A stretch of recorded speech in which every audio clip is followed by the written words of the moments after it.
Commercial capital. This is the news at 10, live from Channels Television. Reporting tonight, Bimbo Oloede. Hello and welcome. Tonight, People's Democratic Party dismisses threat by APC to take over government in 2015. Party's NEC ratifies August the 31st special convention. Media practitioners and other participants at a forum in Asaba brainstorm on Delta beyond oil.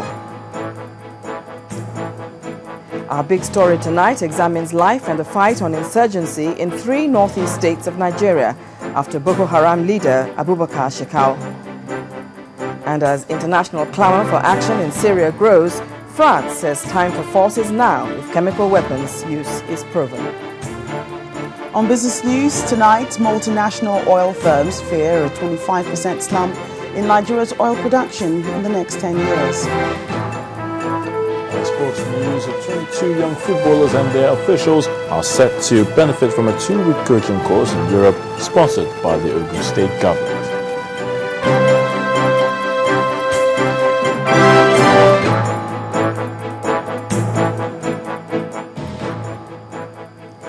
The People's Democratic Party has waved off suggestions that the emergence of the All Progressive Congress is a threat that will destabilize the party.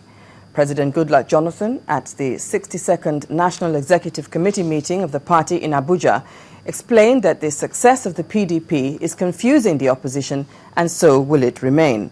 He, however, encouraged party members to work together for the good of the party. The committee approved and ratified the date of the special convention, which is to hold at the end of August. Our correspondent, Lanre Lasisi, has the report.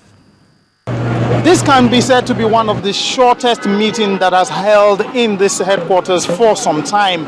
It was well attended. There were governors there, about 14 governors, leaders of the party, both at the zonal level, the state level. We also had representatives from the National Assembly, and even the BOT members were all in attendance. And one thing the president made clear was that the party is not worried about whether some opposition parties are coming together or new parties are coming up. The party is united and getting stronger. The chairman said it all. They waited that many political activities will not start so early in the country. But because of the intimidating credentials of PDP, people started hitting because new parties coming together, and of course new ones are also being formed,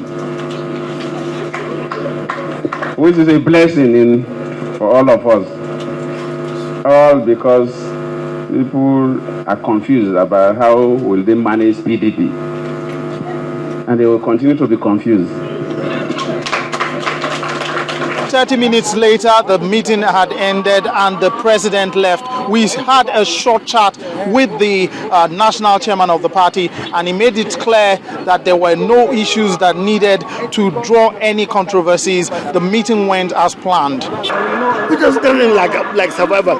I don't know why media always like to stop or something. There's nothing. It's a party work. We are working. We have got election. We have got convention. So what question of survival? Okay, so there were rumors that there were going to be a motion for the right of first refusal to be given to the president and governor. Did that happen? That's not true. Nothing of that sort. I can assure you. So what happened here today, sir? One of the key resolutions that was adopted here is the ratification of the August 31st date for the special convention. The committee also agreed to step down for now the zonal congress at the southwest level. The party says all that's on his mind now is to conduct a free, fair, credible special convention come the end of August. Lanre Lasisi, Channels Television News. A gradual departure from the demand for oil across developed countries portends dire consequences for Nigeria's economy. This is the picture that emerged today at the 9th All-Nigerian Editors' Conference in Asaba, the Delta State capital. Captains of the media industry, news executives, and other stakeholders agreed that it is time to seek other alternatives. For decades, oil, a global essential commodity, has been the mainstay of Nigeria's economy. But all that may soon change for the worse. Senior news executives and other stakeholders under the auspices of the All Nigerian Editors Conference assemble in Asaba, the capital of oil-producing Delta State, to discuss the way out of this potential disaster. The event attracts captains of the media industry, including the chairman CEO of Channels Television, Mr. John Momo, the publisher of This Day newspapers, Mr. Nduka Obaigbena, and Mr. Sam Amuka, the publisher of Vanguard newspapers. According to the president of the Nigerian Guild of Editors, continued dependence on oil alone spells doom. What we're here to do at this conference, therefore, is our own contribution to Nigeria's rescue. How can we avoid the imminent doom? For us as a country, it has become imperative. We must envision and evolve a Nigeria beyond oil. Otherwise, we perish. The federal government is obviously not ignorant of the keg of gunpowder the country's economy is sitting on.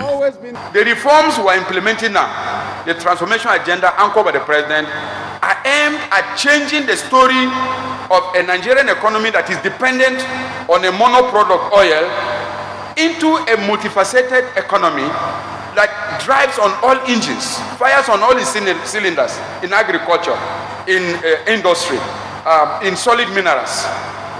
Everywhere, what the president has done is to change deficits into opportunities. I give you a few examples. Agriculture is one of the key areas that is driving growth now in Nigeria. The focus of the administration of President Goodluck Jonathan today is to see how he can plan through to reduce the shock